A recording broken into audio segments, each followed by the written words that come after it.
Hello বন্ধুরা, কেমন আছেন? আশা করি সবাই ভালো আছেন। চলে এসেছি আবার একটা নতুন ভিডিও নিয়ে। ইউটিউবে অনেক ভিডিওতে আপনাদেরকে ভুল তথ্য বলে যে কৃষক বন্ধুর টাকা কবে ঢুকবে, সঠিক খবর কেউ বলতে পারে না। আজকের এই ভিডিওতে আমরা আলোচনা করব কৃষক বন্ধু প্রকল্পের একদম লেটেস্ট বড় আপডেট নিয়ে। এই আপডেটটি আপনার স্ট্যাটাস চেক করার পদ্ধতি এবং তথ্য লেখার ক্ষেত্রে বড় পরিবর্তন নিয়ে এসেছে। তাই আপনি যদি কৃষক বন্ধু প্রকল্পের সুবিধাভোগী হন তাহলে এই ভিডিওটি আপনার জন্য খুবই গুরুত্বপূর্ণ। ভিডিওটি শেষ পর্যন্ত দেখলে সম্পূর্ণ বিষয়টা বুঝতে পারবেন। প্রথমেই জেনে নিন কিভাবে স্ট্যাটাস চেক করবেন। সবার আগে আপনি আপনার মোবাইল বা কম্পিউটারে যে কোনো একটি ব্রাউজার ওপেন করবেন, যেমন ক্রোম ব্রাউজার। তারপর গুগলে গিয়ে সার্চ করবেন কৃষক বন্ধু। সার্চ করার পর প্রথম যে অফিসিয়াল ওয়েবসাইটটি চলে আসবে সেটাতে ক্লিক করবেন। ওয়েবসাইটে ঢোকার পর একটু নিচের দিকে স্ক্রল করে দেখতে পাবেন নথিভুক্ত কৃষকের তথ্য নামে একটি অপশান। এই অপশানটিতে ক্লিক করলে নতুন একটি পেজ ওপেন হবে। এখানে আপনি বিভিন্ন অপশান পাবেন: mobile number, Aadhaar number, voter card number, bank account, Krishak Bandhu ID. আপনি যেটা দিয়ে সার্চ করতে চান সেটি সিলেক্ট করবেন। তারপর নিচে সেই অনুযায়ী নাম্বারটি বসাবেন। এরপর I am A not robot অপশানে ক্লিক করবেন। অনেক সময় ছবি সেট করতে বলবে, সেগুলো সঠিকভাবে ভেরিফাই করে নেবেন।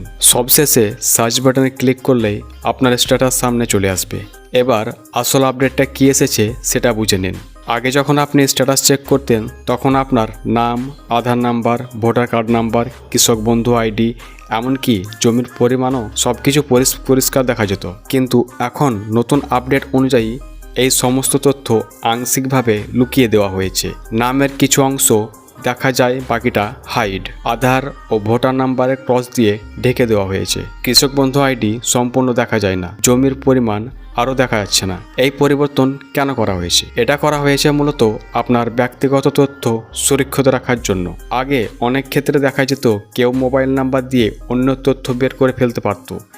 এখন নতুন সিস্টেমে সে ঝুঁকি অনেকটা কমে গেছে। এবার সুবিধা ও অসুবিধা স্টেপ বাই স্টেপ বুঝে নিন। সুবিধা: আপনার ব্যক্তিগত তথ্য এখন অনেক বেশি সেফ। কেউ সহজে আপনার ভোটার, আধার নাম্বার জানতে পারবে না, পুরোপুরি দেখতেও পারবে না। অনলাইনে স্ক্যাম বা ডেটা লিক হওয়ার সম্ভাবনা কমেছে। অসুবিধা কি দেখে নিন। আপনি নিজে থেকেই তথ্য যাচাই করতে পারবেন না। ভুল এন্ট্রি থাকলে বুঝতে অসুবিধা হবে। জমির পরিমাণ ঠিক আছে কিনা সেটাও দেখতে পারবেন না। নতুন আপডেট বা পরিবর্তন হয়েছে কিনা সেটাও স্পষ্ট বোঝা যাবে না। তাহলে এই সমস্যার সমাধান কি?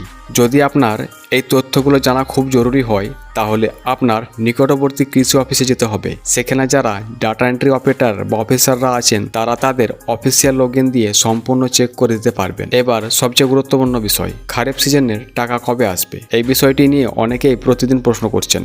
দেখুন, বর্তমানে ট্রানজাকশন স্ট্যাটাস অপশানটি ফাঁকা হয়ে গেছে। আগে এখানে আপডেট দেখা যেত, কিন্তু এখন সেটি খালি দেখাচ্ছে। এর মানে কি? এর মানে এখনো পর্যন্ত টাকা রিলিজ করার কোনো অফিসিয়াল আপডেট আসেনি। সাধারণত কি হয়, প্রতি বছর কৃষক বন্ধু প্রকল্পের খারিফ সিজনের টাকা জুন মাসের মধ্যে দেওয়া হয়। তাহলে এবার কি আগে আসতে পারে? অনেকেই ভেবেছিলেন হয়তো ভোটের কারণে এপ্রিল বা মে মাসের দিকে টাকা দেওয়া শুরু হয়ে যেতে পারে, কিন্তু এখন পর্যন্ত সে ধরনের কোনো নিশ্চিন্ত খবর বা আপডেট পাওয়া যায়নি। তাহলে এখন কি ধরে নেবেন? জুন মাসের মধ্যে সম্ভাব্য সময়। যদি আগাম টাকা দেওয়া হয় আগে স্ট্যাটাসে আপডেট আসবে। আপডেট এলেই আপনাদেরকে জানিয়ে দেব। তবে আপনাদেরকে একটা পরামর্শ দিয়ে রাখি, আপনারা প্রতিদিন না হলেও মাঝে মাঝে নিজের স্ট্যাটাস একবার করে চেক করবেন। কোনো সমস্যা থাকলে দেরি না করে কৃষি অফিসে যোগাযোগ করবেন। ভিডিও শেষে একটা ছোট্ট রিকোয়েস্ট, এই তথ্যটি যদি আপনাদের কাজে লাগে তাহলে ভিডিওটিতে অবশ্যই একটা লাইক দিবেন আর আপনার বন্ধুদের সাথে শেয়ার করবেন যাতে তারাও গুরুত্বপূর্ণ আপডেট জানতে পারে। এবং এই ধরনের প্রতিদিন নতুন নতুন আপডেট পেতে চ্যানেলকে সাবস্ক্রাইব করে রাখুন। সবাই ভালো থাকবেন, সুস্থ থাকবেন।